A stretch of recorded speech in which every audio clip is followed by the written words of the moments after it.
বন্ধ হয়ে গেছে খুলনার দুটি বিশ্ববিদ্যালয়। রাজনৈতিক প্রভাবমুক্ত থাকার ঐতিহ্য লালন করা দক্ষিণাঞ্চলের এই দুটি বিশ্ববিদ্যালয়েও রাজনৈতিক সহিংসতা শুরু হওয়ায় অনিশ্চয়তার মুখে পড়েছে হাজার হাজার শিক্ষার্থীর জীবন। খুলনা ব্যুরোর ক্যামেরাম্যান নাহিদ আঞ্জুমান নয়নের তথ্য ও ছবির ভিত্তিতে বিস্তারিত জানাচ্ছেন ইসমাইল হোসেন জুয়েল। দেশের অন্যান্য বিশ্ববিদ্যালয় থেকে খুলনা বিশ্ববিদ্যালয় এতদিন ব্যতিক্রম ছিল ছাত্র রাজনীতির বিরূপ প্রভাব থেকে মুক্ত থাকার কারণে। কিন্তু অতীতের সকল গৌরব ধূলিসাৎ করে গত 6 এপ্রিল সহিংস ঘটনার কারণে বিশ্ববিদ্যালয়টি বন্ধ ঘোষণা করতে বাধ্য হয় কর্তৃপক্ষ।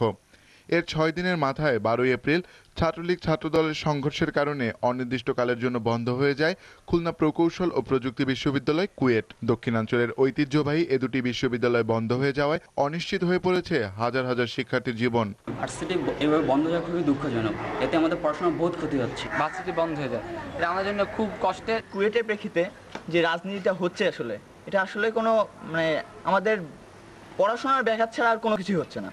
এদিকে রাজনীতি মুক্ত বলে খ্যাত বিশ্ববিদ্যালয়গুলোতেও রাজনীতির কালো ছায়া পড়ায় শিক্ষার্থীদের পাশাপাশি আতঙ্কিত তাদের অভিভাবকরাও। ছেলে মেয়েরা লেখাপড়া শিখে ভালো হোক আর কি শিক্ষিত হোক, আর যদি ইউনিভার্সিটি বন্ধ থাকে তারা কোথায় লেখাপড়া করবে? এই বিশ্ববিদ্যালয়টি বন্ধ হয়ে যাওয়ায় আমার ছেলের লেখাপড়ার বিঘ্ন হচ্ছে, যা অত্যন্ত দুঃখজনক। যে কোনো সমস্যা সমাধানে সহিংসতার পথে না গিয়ে শিক্ষার্থীদের আলোচনার পথে যাওয়ার আহ্বান জানালেন উভয় বিশ্ববিদ্যালয়ের ভিসি। সেই সঙ্গে চলমান পরিস্থিতির জন্য গুটি কয়েক ছাত্রকে দায়ী করলেন তারা। খুলনা ইউনিভার্সিটি খুব ভালো চলছে, সুনামের সাথে চলছে।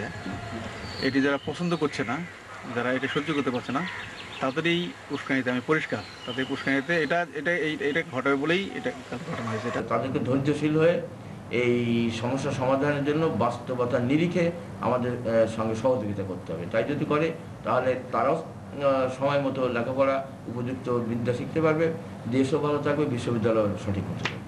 দেশের ছাত্র রাজনীতি ফিরে পাক তার হারানো ঐতিহ্য, সেই সাথে সুস্থ পরিবেশ ফিরে আসুক দেশের সকল শিক্ষা প্রতিষ্ঠানে, এমনটাই প্রত্যাশা সবার। ইসমাইল হোসেন জুয়েল, দিগন্ত নিউজ ডেস্ক।